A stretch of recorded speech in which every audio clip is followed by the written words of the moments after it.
welcome to episode 317 of the 20 Minute Tim's flagship podcast. I'm your host Jamie, and I'm joined by Stephen. Hello. And Melly. Yes. And this episode is brought to you by Last Minute Winners. It's what we do, baby.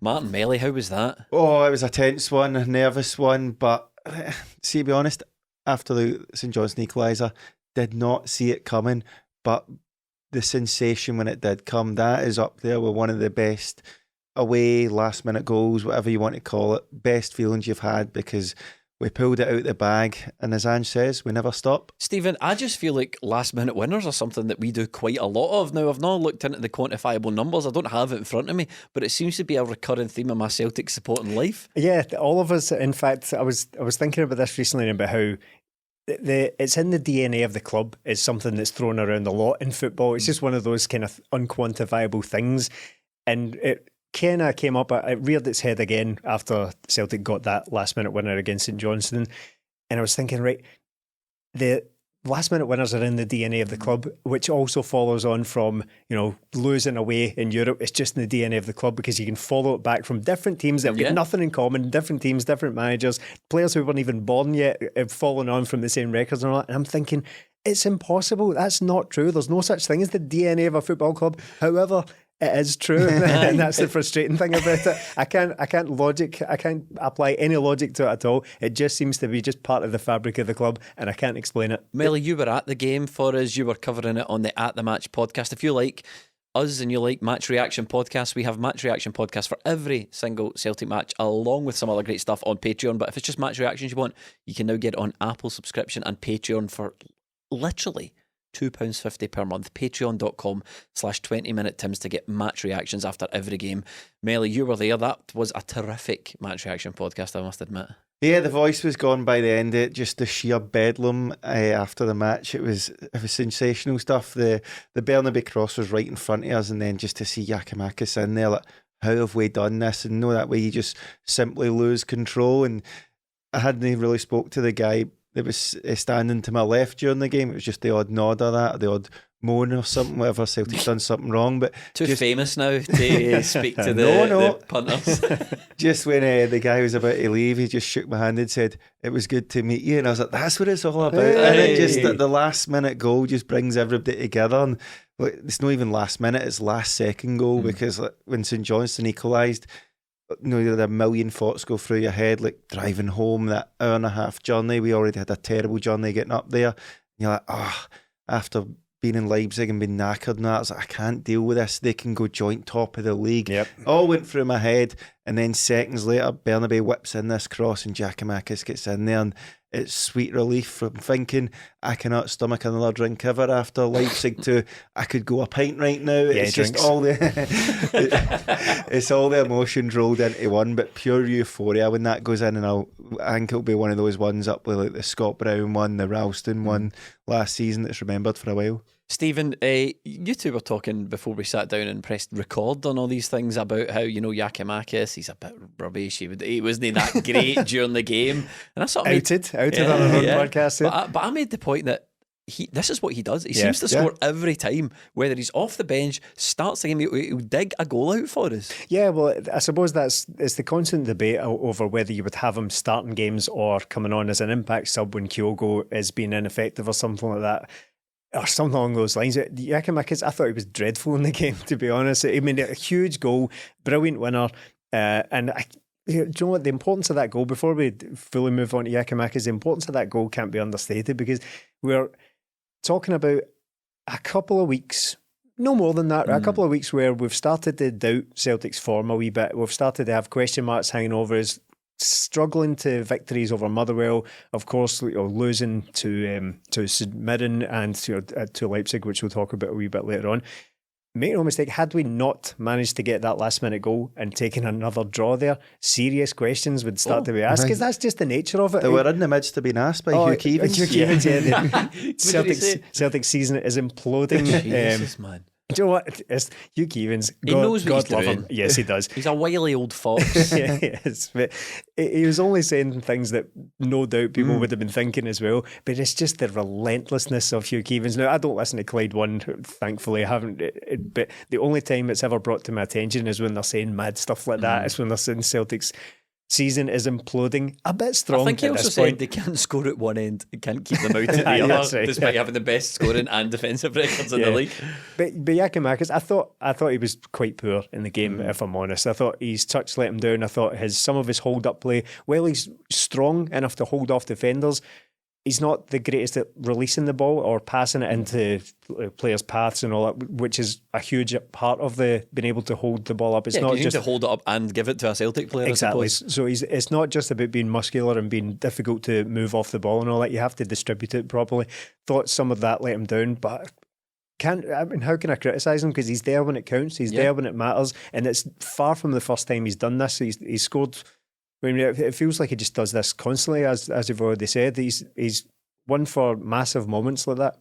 Yeah, it's difficult to say. I don't think Celtic created the chances for him, but it could easily have been so different. I think his goal that was judged to be offside, I don't really know how the linesman calls that. Absolutely guess. We've spoken about it so many times in the past. It's easy to just put your flag up and worry about it later, basically. I'm not talking about conspiracies or anything like that. I am. I mean, it's highly suspicious that, he just Celtic score the winner and he's just like, do you know what? I'll just give it. I mean, I just feel like I can't picture that being the other way about. I can't picture St Johnstone scoring a dramatic winner in a game like that and then the linesman flagging it for a very dubious offside. I just don't see it. Well, the nature of it as well, offside is a difficult thing to call when you're live at a game from that position, because the definition of it is that you have to look when the ball is played. So what do you need to be looking at to judge when the ball is played? The ball. Yeah. Right, so what do you then need to be looking at to judge whether anyone's offside? You need to be looking at two things at once.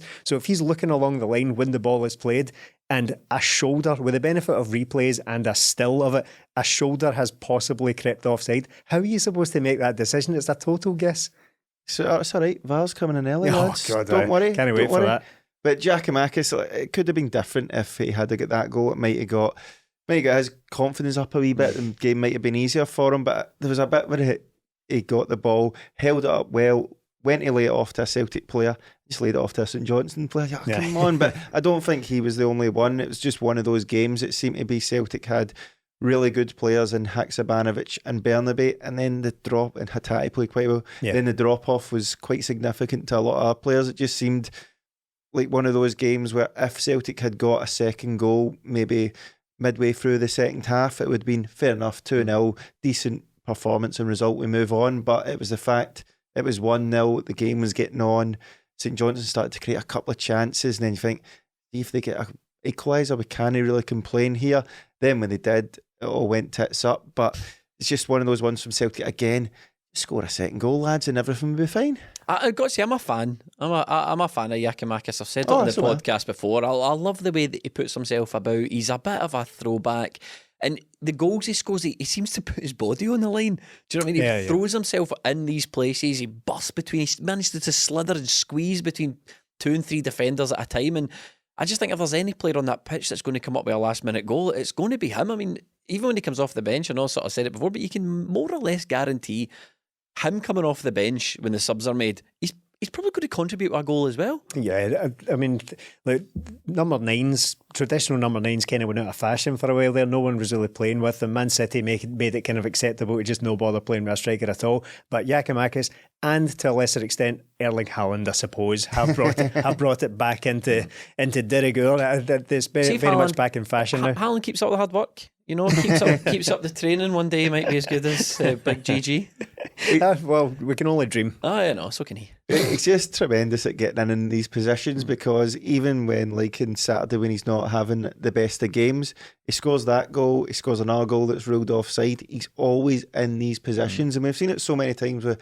strikers in the past for Celtic that haven't worked out. They never look like scoring. No matter how many. Celtic create a lot of chances, but with the way this team plays and the way Giakoumakis plays, he's always in there. He's always creating chances. He can get a 10-minute cameo at the end of a game and he'll miss 2 chances or he'll score one. He's just that guy that, do you know what? There's a chance he'll get a chance and bury it, or it's just... That's his catchphrase, isn't it? There's a chance he'll get a chance. That's pretty good. Say chance more, but I just love the guy, and just seeing him just going nuts, ripping it in. And the scenes at the end of that where Cameron Carter-Vickers in the crowd, Ralston in the crowd. Carrying that man like a baby. Did you see? It was great. It was absolutely tremendous. And it's not just that, it's the fact that St Johnstone scored, and instead of panicking, Celtic didn't just get the ball and launch up to Giakoumakis. They played football and worked it. They got a wee bit of luck when derr pulled up a cramp and McCarthy did the good work and whipped it to Burnaby. But for Burnaby as well to have what started one game this season and to be still powering it down out wide at the end of the game, it just shows this culture that Ange's built. We never stop. We don't stop. He's drilled this way of playing football into Celtic. As soon as that ball started for the kick-off again, Celtic could have played it back to the centre-half and slung everybody up front and launched up. Would they have scored from that? Highly unlikely with the size of St Johnstone, but we kept playing, we worked it, and with a midfield three of Abelgard, Moy and McCarthy, like, think, where are we going to get a goal from here? Maeda not on form, Forrest, he's not really done it recently, and you're like, where's the goal going to come from? But you say recently, you mean the past 3 years? Yeah, for James Forrest. And then for Burnaby, just that last second, just to have the composure and the technique to whip that across into an area where nobody can get it apart from Giakoumakis, and for him to be in there, what a feeling, man. I think with Burnaby, the kid's got a point to prove, doesn't he? He came over here, a long way to come. He's got enough points. Well, yeah, he's got enough. Oh, yes. He's got a point to prove on the pitch, though, Stephen, doesn't he? He was a big money signing, £4.5 million quid. He came with quite a serious reputation as well. People said it was a bit of a coup for us. Were you impressed by his contribution in the game? Yeah, he's a little bit rough around the edges, but I think that's to be expected because there's a lot of talk about the Japanese players who came to Scotland and the settling in time and the culture shock that entails. But that's why Argentina might not be as different a culture to Scotland as Japan. I don't know. I've never been to either country, but the fact is that any of those players have. None of them have played in Europe before, neither has Burnaby, so we should allow him the same opportunities to settle in. The one thing as well is he's much younger than any of the Japanese players as well. He's genuinely a really young player. He's 21 or something like that. The rest of them are in their mid-20s. So we need to take the kind of rough with the smooth with him, and I think we do get that when judging by his performances. He's very, very positive, very direct. Gives the ball away a lot just now, but that's fine. That's fine. I'm perfectly willing to allow him to do that as he's finding his feet and as he's, again, quite often, if a player's giving the ball away a lot for Celtic, it's because they're trying to make things happen. It's not because they're bad players and just like hapless running about stepping on rakes and all that. It's because they're trying to open up defence, which he managed to do for that opportunity that Abada somehow missed as well. It was him that poked it through to Jota to get the cross through. So yeah, I'm impressed with him so far.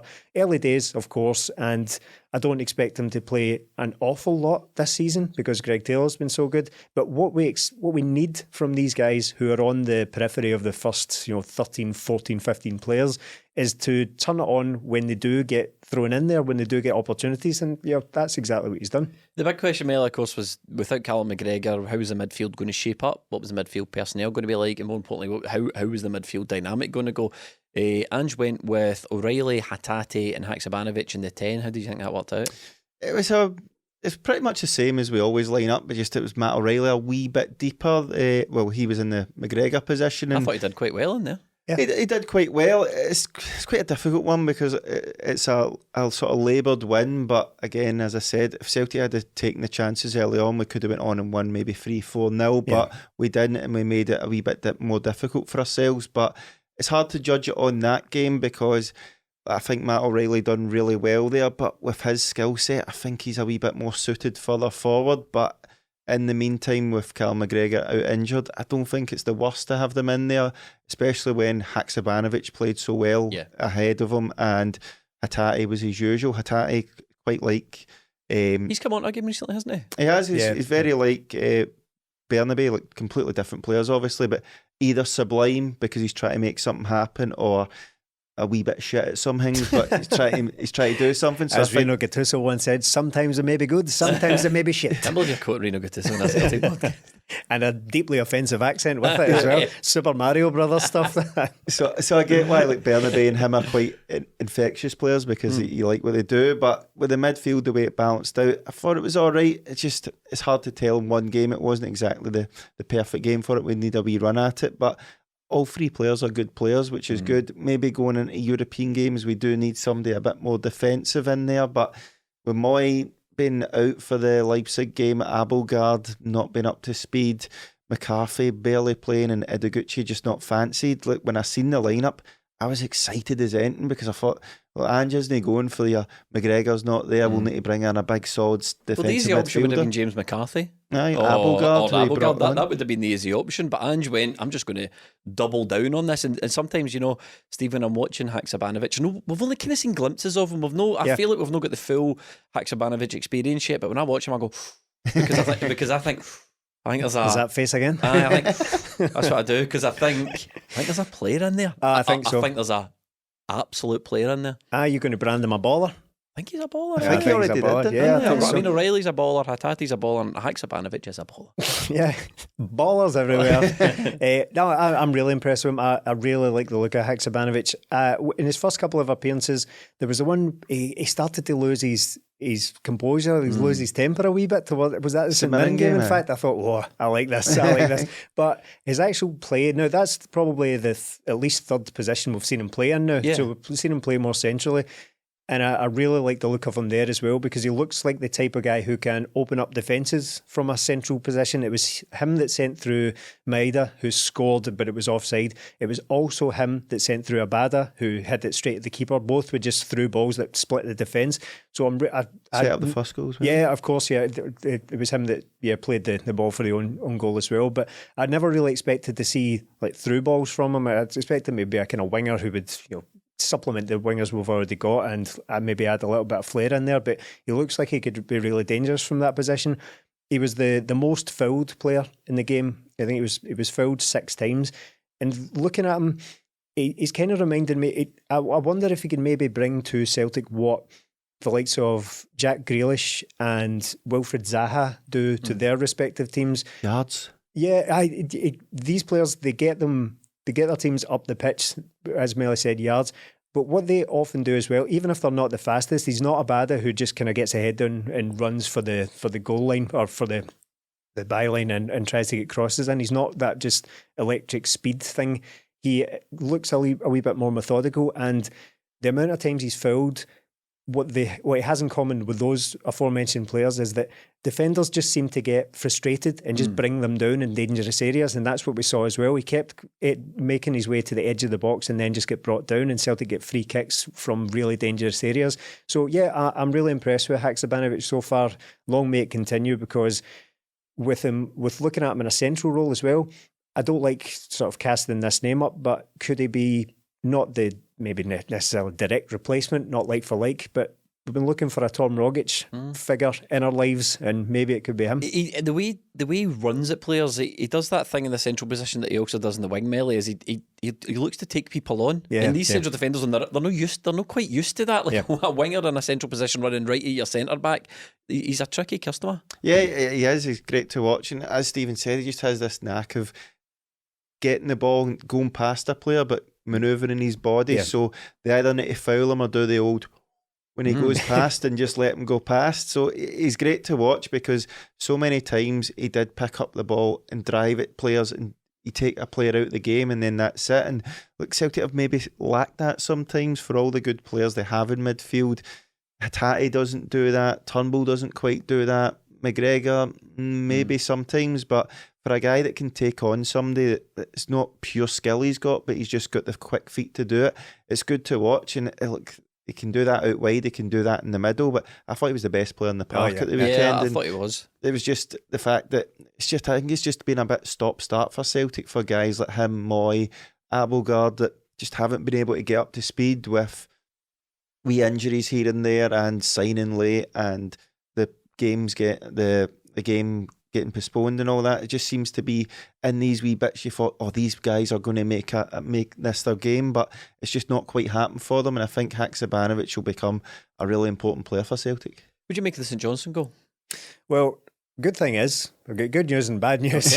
Good thing is, we only really seem to concede set pieces and own goals this season so far. That's true. Bad news is it's that old thing again, and it's really basic set pieces, and Celtic kind of fall apart a wee bit. It was really that. I thought that one was particularly iffy. I don't like Now, the various sort of mechanisms of it, I don't like that the player very centrally got a touch and finish unchallenged. Basically, Moy came in at the end after he'd already just kind of slid up past Hart. But for it to go all the way into about 7 yards out in the dead centre of the goal without a header, without a glance on it or anything, and it falls straight to a guy's feet is quite disappointing, to say the least. That seems like something that shouldn't happen to a team like Celtic.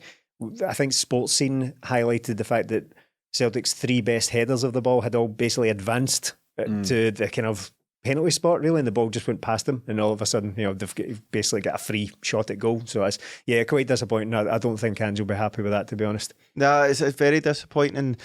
Like we've all said, like, do we need more height in the team? But that was Carter Vickers, Welsh, and Giakoumakis. You're not going to get many bigger players. No. That was the 3 guys that were challenging or should have done something for that ball, and just simply didn't do their job well enough. And that was the only problem. I can maybe it's just a wee bit down to fatigue here, because we had a big encounter during the week. We're a wee bit stretched squad-wise now. I mean, it was an early kick-off. I remember Ange saying in the pre-match press conference that they never got in. So when was the Leipzig game? Was it the Wednesday? Yeah. So he says they never get into something like 1 or 2 o'clock in the morning on the Thursday or something by the time they get in, and then you get a half 12 or 12 o'clock kick-off. And it's not an awful lot of recovery time. It's not, and look, just the way the team stretched as well. Carter Vickers came back into that match, and you maybe think, well, gave him 60, 70 minutes, but he had to play the full game. Then you've got Bernabe and Ralston coming in for the first games in a while. The midfield 3 that finished the game, James Forrest getting a game. It's pretty patchwork with Celtic now, but as well with the free kick that was given away, I thought it was quite contentious at the match because it was down the other side, and I thought the ref was just guessing at a lot of things with the offsides, and there was a few St Johnstone, a clear tug on a guy when Celtic were away and he didn't even get booked. Just stuff like that was annoying me.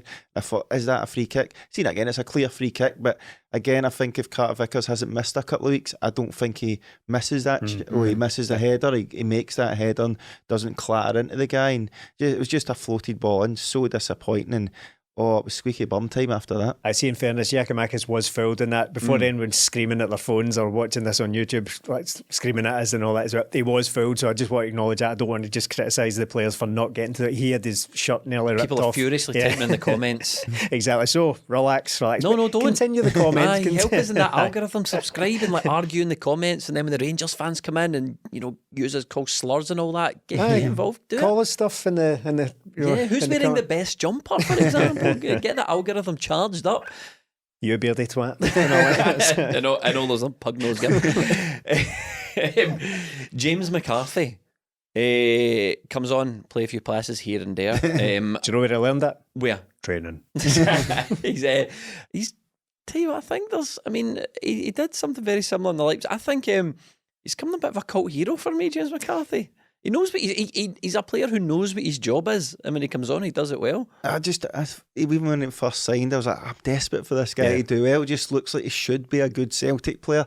Hasn't quite worked out for him, but look, we all looked at the start of the season, seen we've got loads of midfielders, but now there's a chance here with the McGregor injury, Abelgard, Moy and McCarthy. Like, Ideguchi's well out the picture, but that's a chance for all 3 of them to really make a statement and make a claim for this place, because McGregor's going to be out for a good while now for Callum McGregor, and as disappointing as that is, happy it's not 3, 4, 9 months as I thought it would be compared to the 46 weeks which it looks like now. But it's a chance for a guy like McCarthy to come in and get a run of games, and Abelgard, Moy, and I'd love McCarthy to get a start at Leipzig or Hibs next week and see what he can do, because we've only seen him in wee fits and starts, and I just want to see more from him, because that wee touch at the end to give it to Bernabe was great, and you've just seen that when he comes on, he can just calm things down and control games, but we just need to see it for a full game. I honestly thought we'd probably seen the back of James McCarthy with Aaron Moy's arrival. Definitely.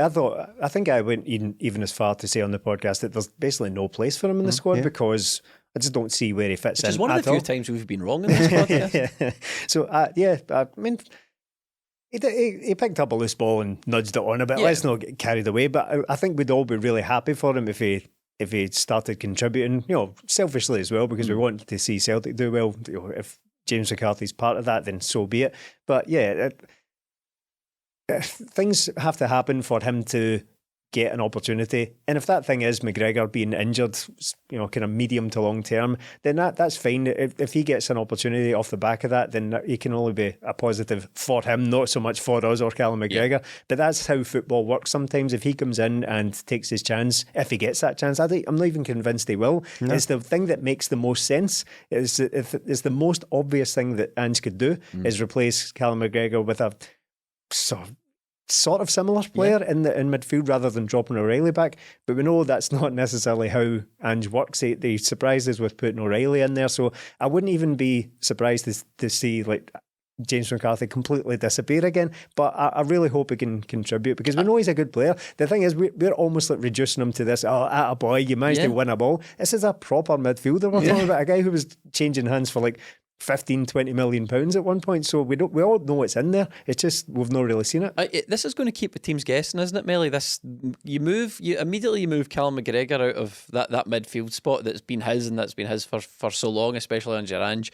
And you're like, opposition managers will be going, right, who's going to be the midfield three this week? Oh, because on Saturday on the way to the game, I was like, right, who do you think will come in? Moy, McCarthy, Abelgard. Probably didn't even consider McCarthy to be quite honest. Well, he did come on against Leipzig to be fair. And then Ange just throws in this curveball. But I can see why. I think Matt O'Reilly's good enough to play in that position. Maybe not right now, but as he develops into a more a player, I think he could be ideal for that. But I just think right now, Celtic need the legs in centre and mid further forward. But McCarthy coming in, Abelgard, I've quite liked what I've seen from him as well. And Moy looked good up until the St Mirren game as well. We had no complaints about him. So you're looking at going, like, there's decent options. And like Celtic, without Callum McGregor, it's going to be very tough because he's one of the players in the team that just irreplaceable, isn't he? I kind of think Celtic tick when Carter Vickers, McCarthy, McGregor, Kyogo are in the team, that sort of spine, and Jota. I think those four players are the first players I'd put in the team sheet. And I'm just looking at it thinking, when did they last play together in the league? 4-0 against Rangers. So you see how important these guys are, and when they're all together, Celtic are better. But just with McGregor out, we have got replacements there, luckily, and it's just going to see who's going to step up or who's going to get the chance to step up. The Euro hangover's a thing, isn't it, Stephen? I mean, we've found these games after the European ties particularly tough. I think it's fair to say Celtic's performance after the Real Madrid games kind of taking a wee bit of a dip, taking a bit of a slump. Do you think this is give us the impetus, a wee bit of energy to get back on track? Maybe killed. People hate using the word slump, okay, but I can't. I don't have a thesaurus next to me to think of a better word of this dip in performance that we're seeing, and it's definitely been a thing. It's sort of the performance of the season basically peaked with Rangers. Kind of peaked. We were really good against Real Madrid, and since then it's not been so good, particularly domestically. There was a 9-0 in there as well. So in the space of a very short period of time, we had won 9-0, beat Rangers, played well against Real Madrid. But since then, we're winning games aside from St Mirren and Champions League. But aside from St Mirren, we're winning games by one goal. One was a very late goal as well. So I don't think it's completely unfair. I don't think it's like going absolutely crazy to say that it's not been as good as it was maybe a month or so ago. And do you think? Would you put it down? Do you think that's the arrival of the Champions League games? It possibly could. It really could, because there's no getting away from the fact that that's really hard. It's really hard to play in those games, as we're finding out. We all went into this Champions League group full of confidence and thinking, right, we can go and take some scalps here. There's still the opportunity to do that, but it's not quite working out how we thought it is. Nothing disastrous has happened either. It's just that we're maybe seeing. You've spoken, Jamie, in the past about how this is what we're going to be measured against, and this is how we're going to test ourselves, truly find out where this Celtic team are. Well, we're maybe finding out that we're not quite ready for that level yet. It's been a long time since Celtic have been in the Champions League. It's a very long time since we've been good in it. Yeah. So yeah, it's not been amazing in the Champions League. But do you think this result here against St Johnstone, do you think that's enough to energise the team domestically? Oh, right, Forget about Europe, I mean domestically. Yeah, I hope so. I think it's going to be difficult without Callum McGregor, as Melly's already said. He's one of the few players in the team that I can't really picture Celtic playing without. I don't know how it works with him in the team because he's there so often. It changes the whole dynamic of what we do. Of course it does. The running joke on this podcast has been that he plays 1,000 games a season. We basically just never play without him. So it's going to be difficult. We need our other better players back. Cameron Carter-Vickers is a start. That's a relief getting him back in the team because we've seen what it looks like without him as well. But can we get back to that kind of sparkling form? Of course we can, because it's clearly there. We've seen it this season. It's just dipped off. It happens. It happens every single season. We get these results that don't look great, but we just need to forget about them and move on and hope that things can pick up. And I'm sure they will. It's not a case of just, I think Ange did a press conference today as we record this on Monday, where someone asked him if it was trial and error in midfield, and he was like, "Well, I know it's no trial and error, mate. I know what I'm doing." To say about these questions that Ange has been getting for the Champions League games. But the same principle here. It's not a case of just hoping we're going to play well. We're working at it, and I'm sure it will come. These games are difficult because you're coming off that Leipzig game, and as you said, Jamie, it's been such a short gap in between them. The energy, like going from Motherwell last week where you're constantly attacking them, to a Leipzig game where you constantly need to be on it, because as we've seen, one or two passes and they can be in on you. So it's a totally different game you're playing, a totally different use of energy because you're having to defend as well as attack, and then coming into these games. But when you look at it, if that game had to finish 1-0 to Celtic without the St Johnstone equaliser, it'd just be a nothing game. It wouldn't have been spoken about since, probably. But that last minute goal has been retweeted, played loads of times in group chats and all that. Everybody's feeding off that energy of that last minute goal, and so will the players be, because it could have just been a laboured 1-0 win, but it wasn't.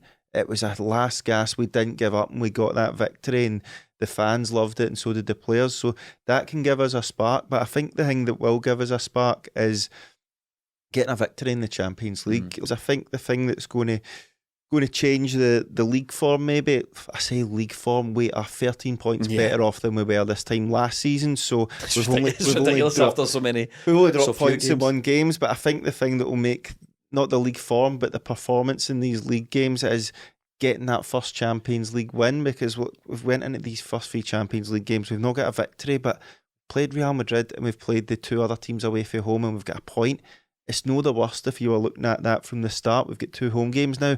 I think once this team gets a victory in the Champions League, they'll feel that they belong there, and then getting a victory in the Champions League and then turning up on a Saturday is so much better than turning up after a Shakhtar game where you've drew 1 each and thought, we should have won that, and then a Leipzig game like, we were in that but we get beat. It's just that wee victory that I think will change it, and if we can get these 2 home victories in the Champions League, I think the league form will just take care of itself. Well, the league performances rather than the form. Stephen, Michael Myers sure is scary, but the last thing you need to be is hairy this Halloween. Luckily, our friends at Manscaped have launched their 4th generation performance package to make sure your pumpkins get the ultimate carving experience on this spooky day. Turn your bite-sized treat into king-sized candy and join 6 million men worldwide who trusted Manscaped. Go on to manscaped.com for 20% off and free shipping with the code TIMS.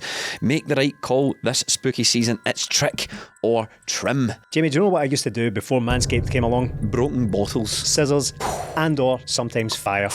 It simply doesn't work, so thanks to Manscaped for finally coming along. Have you ever tried to trim your balls and it turned into a Freddy Krueger film? Well, luckily Manscaped is here to save the day and make sure you're feeling your best in your costume. Unlock your confidence with the Performance Package 4.0. Inside you'll find the holy grail of men's grooming items. They've made it easy for you to upgrade your grooming routine.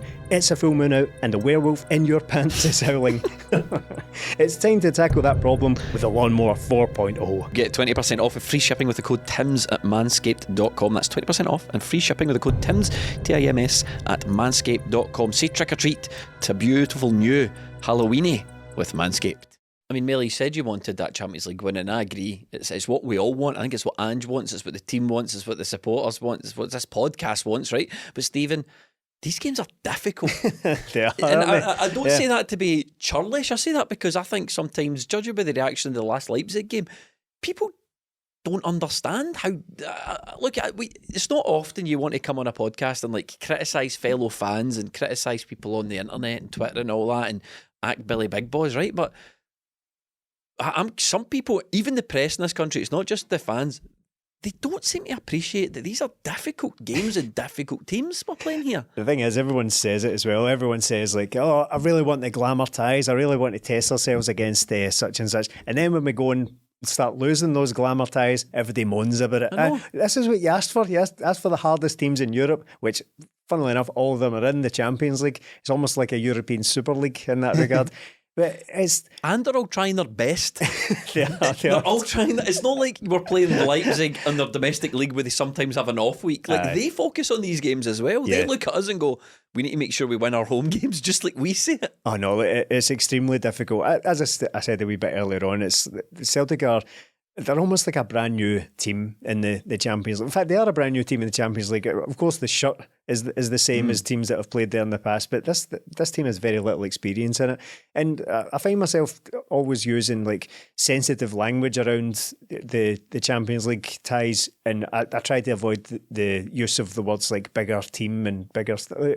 But I know that Celtic have loads and loads of fans worldwide and all that, but the fact is you can't monetise that to the tune of hundreds of millions of pounds, which would bring us on par with some of these teams. It just, you can't do that. What creates that is massive TV deals and massive sales of players through, proven player trading models and all that, plus billionaires and dodgy Saudi deals and all that, right? So that's what we're up against in the Champions League, not necessarily just against Leipzig, but that's the arena we are stepping into as a team with just like a big history and a big fan base and all that. It's not going to get as far, and what we're finding is that these teams are just better built for it so far. Now, Celtic can go and have a good showing, give a good account of ourselves, really test the style of football against these teams. But more often than not, we're going to really struggle against these teams that have been.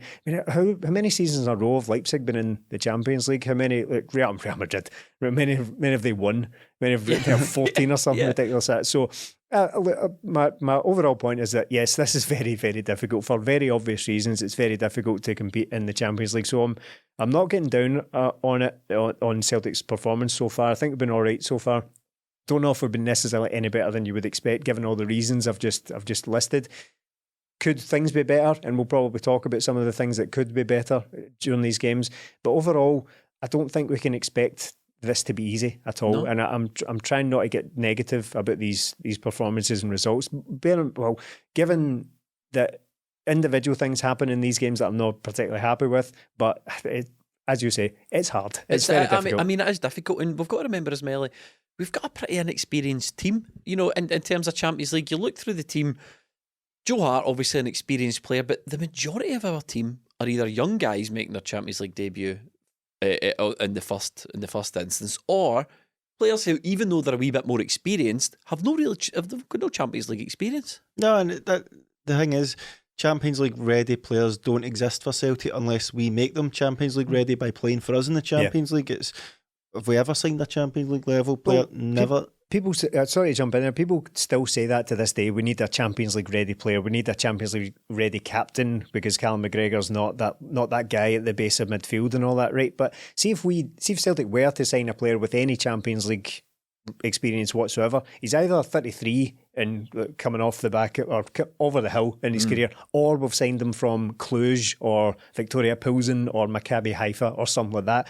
So if that's what you're talking about, then I don't think that's even worth mentioning, because the player that you're talking about, Melly, we'd need to pay 45 million for a player who's guaranteed Champions League quality. So these games are always going to be difficult for Celtic, and maybe next season will be a bit more streetwise, but even then, I don't think it's funny. You've just kind of touched on something there that I was going to come to. I don't think it's going to take to next season.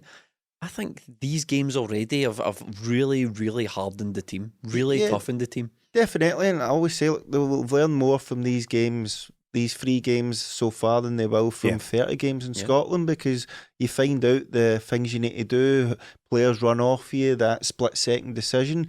Excuse me, it's all a bit difficult. So looking at these games, if it was another Celtic in the Champions League and I was going, right, we've lost 2 and we've drawn 1, we've only got 1 point, but I'm looking at these games individually and going, Real Madrid, we went toe-to-toe with the best team in the world. The best team in the world.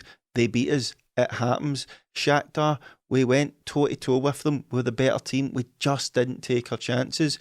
We might rue that, but this is the level you're at. In that Leipzig game, first half, I thought we were right in it. Second half, despite scoring, I thought we were poor. It didn't work for us. But these performances, like managers always talk about, can judge more by the performance than the result. Because Celtic, while they maybe don't play some games, because they've got better players, they can go and win the games anyway. But we don't have better players than these teams. We have got less superior players than these teams, don't we? And if it's games like Shakhtar, you think we're quite even, there's a good chance it's 50-50 whether you win the game. So looking at the performances, Celtic have performed well in all these games. I just still go back to the fact that once we get our first Champions League victory, quite like Giakoumakis said at the weekend, as soon as St Johnstone scored, he pictured himself scoring against them up the other end.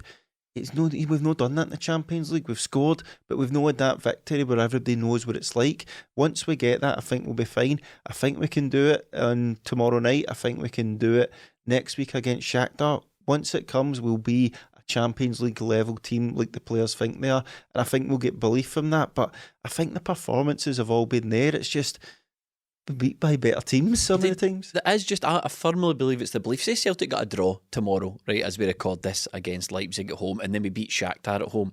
So we got the draw away to Shakhtar and we won Leipzig. Reorganise the games. Say the first game we draw against Leipzig, then we go away to Shakhtar and we draw, then we beat Shakhtar at home, and then if the wins came first or the positive results came first, you would end up no thinking about it. But that's it. People are looking at this, and or if our Champions League this far was just the draw against Shakhtar, people go, well, that's actually quite an encouraging start. Well, if what you do is you target the games, the two home games against Shakhtar and Leipzig, we've got them to come, and an away point out of Leipzig and Shakhtar, we've got that already. So it's these two home games that are crucial now, because we kind of need to win them to qualify. But even if we get 4 points out of them, the aim's to get out this group. We are inexperienced at this level. We have a chance of getting second place if we win our two home games. If we can take 4 points, we can get third place, and that's progress for this team. I know I'm watching this and I just feel like we've been watching this for years now, and we've been watching Celtic in Europe and Celtic in the Champions League, obviously Champions League a long time ago, but we don't have any God-given right to turn up and win these games. And I think it's not just the fans and it's not just us. Journalists need to understand this as well. These dissections of everything that goes wrong. I feel like journalists in this country, Stephen, still don't get what Ange is trying to do. Ange Postecoglou has a very particular way of playing football that he is convinced is the way to win tournaments, especially against bigger teams. And the reason he's convinced of that, Stephen, is because the guy's done it before. He's with other teams in other countries and other tournaments against similar odds. He's done it before. He needs the players' buy-in. He needs them to follow his instructions. He needs the players to do it. And he believes that he can go out and get wins here. But the minute that win doesn't come against Real Madrid, or the win doesn't come against Leipzig, the people in this country who they're like an Etch-a-Sketch. You shake them and they forget what was there before. They go, are you going to change the way you approach these games? And Ange quite rightly says, well, tell me a way to do it, because the way you used to do it, the way Rangers did it, doesn't work either. Parking the bus doesn't work either. You here in this country have tried every single way to play football and you've never done it. No, since the 60s. I'm trying it my way now. Let's see what happens. They go, They're not convinced. And some fans are not convinced either. Yeah, I think the term be more pragmatic or change the way you play in Europe, no context to either of those things. I think those are just completely worthless statements, completely worthless. You can talk about being more pragmatic and making yourself harder to beat and all that. See, if you look at RB Leipzig's third goal in that game, you can talk about systems and presses and lines of defence, and you can talk about all the things you can think of, all the sort of meaningless football speak, and just hit Ange with it in press conference, right? I watched that goal and thought, what are you supposed to do about that? Genuinely, what are you supposed to do about that? It was like Real Madrid's third goal as well, the one where it was at Carvajal, just played that across to Hazard, and all of a sudden it was an amazing goal. RB Leipzig's was even better, because Celtic had a throw-in 25 yards-ish from RB Leipzig's goal on the right wing. They took it, had a couple of wee triangles, James Forrest, maybe, I can't remember who exactly was involved, and 20 seconds after that throw-in was taken, it was a goal to RB Leipzig. They played a couple of passes, and Kunku, who's the next big star in Europe, he's on the verge of a move to Chelsea, played a beautiful long ball to Simikan, also linked with Chelsea. He probably moved there as well. He was tremendous in the game. He played a first-time volley cross right across the 6-yard box, and Andre Silva just follows it in as a tremendous goal. And I'm thinking, right, how is this going to be twisted in the media here as to Ange's system being flawed and all this stuff about how you need to be more pragmatic, get yourself a big no-nonsense centre-half and all that stuff. I watched that goal and thought, what chance have you got? Yeah. Honestly, what chance have you got? That's the quality we're up against. And we're not sitting here, are we, Melly, saying Ange did everything right and the players did everything right and you just kind of do it, because there are things that went wrong in the game and things we're not happy about. I wasn't particularly happy about how easily Leipzig managed to get through our midfield, 1-2 passes and we're under pressure. That was kind of disappointing. And I think it's fair to say there are some players who in the last couple of games have shown they can thrive at this level, and some players that are maybe struggling a wee bit. I'm thinking of the players that are thriving though. Greg Taylor, I think he's really grown into it. Matt O'Reilly in some of these games really grown into it. Ray Hotati really grown into it. I think Kyogo maybe has a point to prove. Some of the chances he had in that Leipzig game, you need to at least get them on target. You can't really be missing those. Maeda, Jota. There's some players who have kind of really thrived in this environment and some that have still got a point to prove. Yeah, there definitely is. And look, it's a trade-off, isn't it? Do you want to watch 38 to 50 games in Scotland where Celtic play scintillating football, and then when you get into Europe, see everything we've trained all week, lads, everything we've trained all season, we're going to change that in Europe because this way works. What is this way? Because as you said, Rangers went and played a back five against Liverpool and the fans are moaning about a pure meek performance. we go toe to toe with these teams, play our game and we get beat, but the trade-off to that is we had a chance to win. Rangers didn't. Teams that sit in rarely have a chance to win. You'll get the one in 50 where like Celtic beat Barcelona. It's just a sheer fluke that, look at the stats, the possession, everything. Celtic pulled that out of the bag somehow.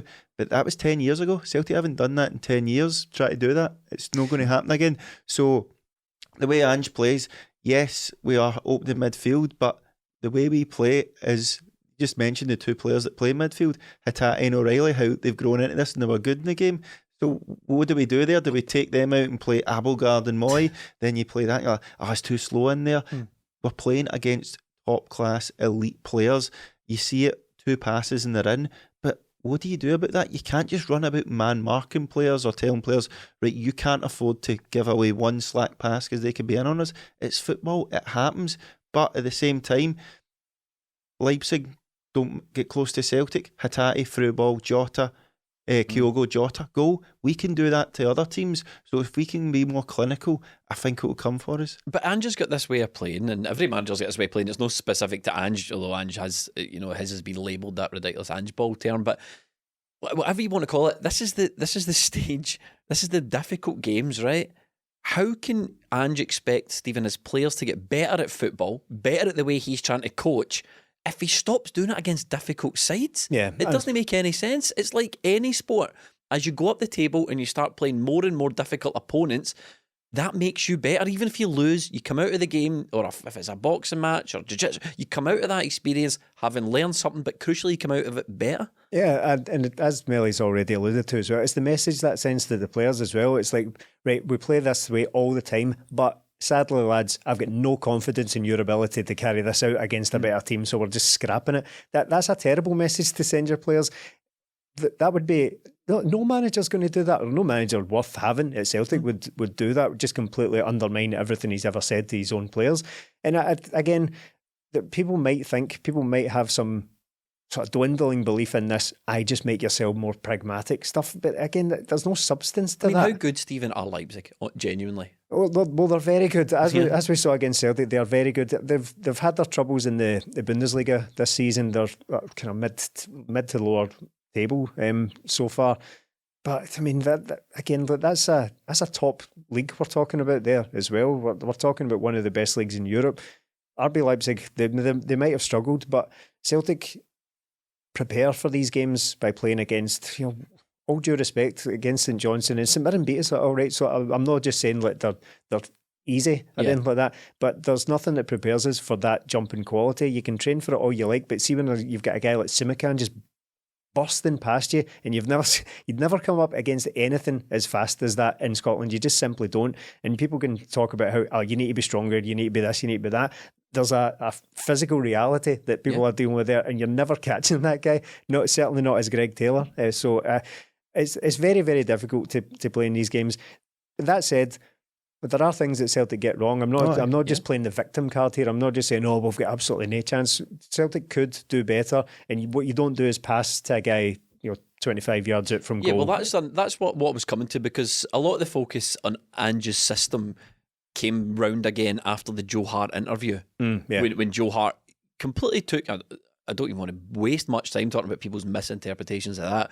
But Joe Hart, for me, in my opinion, completely took ownership of the situation and said that's the way the manager wants us to play.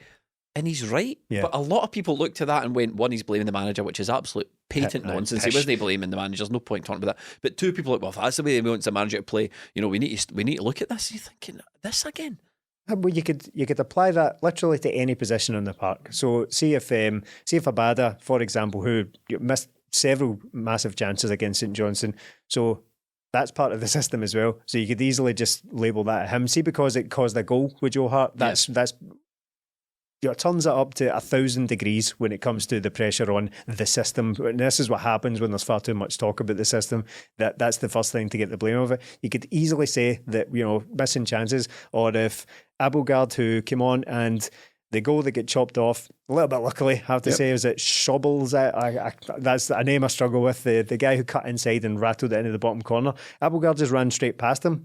So is that a failing of the system as well? You could apply any massive mistake on the pitch in exactly the same logic you applied to Joe Hart. That's not part of the system. He made a massive mistake on the park trying to play the system. That doesn't mean the system's broken. It means he played a shocking pass as part of it. I think this constant looking to tear everything up and start again, and just it's a phrase that annoys me, so I keep saying it. Just make yourself more pragmatic, more difficult to beat. I think it's pointless. Mel, what did you make of Joe Hart fluffing these lines? It was terrible, absolutely terrible. It's just one of those ones, like, what are you doing? But at the same time, right, okay, let's look at the alternative, because Celtic conceded a goal there, but how many chances would they have given away if Joe Hart got the ball every time and just punted it back? Well, that's it. What do you think is more likely to get Joe Hart hooked out of this Celtic team and never seen again? Following the manager's instructions but making the odd mistake, which results in a goal, or ignoring what the manager's telling him and just shelling the ball over everyone's head? Yeah, and look, in Joe Hart's time, that's the first goal he's given away that like that. He had one in Alkmaar where he just waited too long on the ball, but this one was different. He passed it straight to a player. But what other players have passed it straight to a player and cost Celtic a goal in the Champions League? One time, and Celtic get punished for it, and rightly so. But what's the alternative? Just launch it up the pitch and then, like you say, Stephen, get the pressure taken off you for a minute and then go back? Or do we keep the ball and do what we do best? We keep the ball. With the third goal, we saw that they can do in 20 seconds, never mind. The first goal as well. Yeah, that's how long you've got with the pressure off you. Literally 20 seconds. For the length of time the ball's in the air, for 3 or 4 seconds, it'll be back within another 18 and you're dealing with it again. So no, I don't have any and faith ironically, in that. After the game, Ange, his comments where he was annoyed that people didn't follow his instructions more, and he says the ball went back to Joe too often, and Stephen Welsh was one I thought was quite guilty of that. Obviously doesn't have enough confidence in himself, probably because he's not played enough time and he's not seen the fruit of it. He passes it back to Joe just before Joe misplaces the pass and it's in the back of the net. Stephen Welsh passed to Joe Hart 13 times in the game. That was one of the most frequent combinations of passes in the entire game. The only player he passed more to than Joe Hart was Juranovic, and it was only 1 or 2 more, but 13 times out of his 55 total passes were to Joe Hart. That's not what the manager wants. No, and look, he's got previous before. I thought he defended quite well in the game. Stephen Welsh. I thought Jens was more culpable defending. Actually, I thought he had a pretty poor game. But Stephen Welsh, remember was it the Raith Rovers game where we heard Ange at the side of the park screaming at him? Welsh play it forward. That's right. But like, I can understand it as well. Like, this is a high level these guys are playing at, and it makes it easier for them to go back the way and then the ball goes to somebody else or they get into a better position. But this was what Ange's talking about when he wants the players to be uncomfortable, because that's the only way you're going to learn and the way you're going to build your confidence up to go, you know what, I deserve to be at this level. And again, I'll go back to, I think when Celtic get that win, they'll think they deserve to be at this level. The past will maybe get better, but going into that second half, like Celtic went into that second half without Carter Vickers, Starfelt and Cal McGregor. Yeah. That was the rock, Joe Hart as well. That was the sort of, that wee diamond in there was what Celtic built their whole foundation on last season, from like when they all started playing from October onwards. We didn't lose a league game. That's what Celtic built on, and that's how we played out. When you take them all out the team, the ball goes back to Joe Hart maybe a few more times than it should have. The pressure builds a bit more because Leipzig can stay up the pitch. If McGregor was in there, if Cameron Carter-Vickers was in there, maybe somebody's available for Welsh to pass to forward rather than go back away. I think the key there was McGregor, because that's McGregor's role, isn't it? He's everywhere all at once at all times, ready to receive the ball, and I think that was probably pretty key to the mistake that was made. But I just think the players just for me just comes back to confidence. They just need more confidence in themselves. Yeah, I don't know. The game could be completely different. As a fan, we were still basically celebrating the fact that goal had been ruled out, because you thought, right, we've got away with another one. The Nkuku one in the first half. By the way, what a finish. What a piece of playing finish for the guy. That sort of dink over the keeper. You're like, oh, and it was offside. But the second one, you think, right, take 5 minutes now and just get ourselves into the game. We've got a massive let-off here. But for it to happen straight after that, it just sort of killed the game for me, because it just thought the sort of belief drained out the team. And whether that's right or not, they probably did believe they get back in it, but it just felt like it sort of sucked the soul out of the game. And Ange actually pinpointed their equaliser at the game, in the pre-match press conference today for the game at Celtic Park. Ange said the thing that he thinks killed us was our equaliser, because he thought at that point in time the players' mindset changed. We can hold on to this draw. He goes, whereas I wanted to push them on. I wanted to push them on. Yeah, I agree with that. I thought the first half Celtic were really good, and the second half I thought they were terrible. And look, the goals right at the start of the second half, as brilliant as it was, clinical for a change, it was great. But you're just like, maybe after that we just maybe sort of dropped a wee bit deeper. And it is a wee bit harder now with the injuries. With Noah Bada, Moy didn't travel, Turnbull, McGregor going off. We sort of had to change things around a lot in there. Obviously Carter-Vickers, Starfelt, McGregor going off. It just all seemed to be playing against Celtic, but all those players out, Celtic still tried to play their football and looked like a very good team at it. Just were beaten on the night by a team that have got guys like Nkuku, have got guys that I was just watching going, every single player on that pitch is technically brilliant. And I'm including the Celtic players in that, because watching Leipzig, I was like, wow, I can appreciate how good these guys are.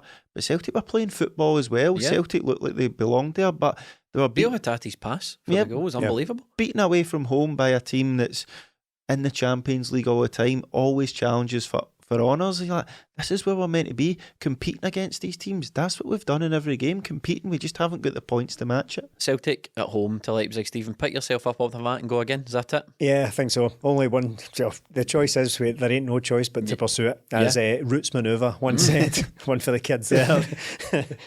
See, the kids these days, they all love Roots Manoeuvre. We've used it. I'm pretty sure we've even called a podcast. I'm pretty sure, yeah. Back in the day, I think it was round about when Ange was first appointed. Yeah, look, there's reasons to be confident. There's the home factor and all that. I don't want to get too trite and kind of misty-eyed about the home atmosphere and all that. But the fact is, it is a factor. Players talk about it all the time.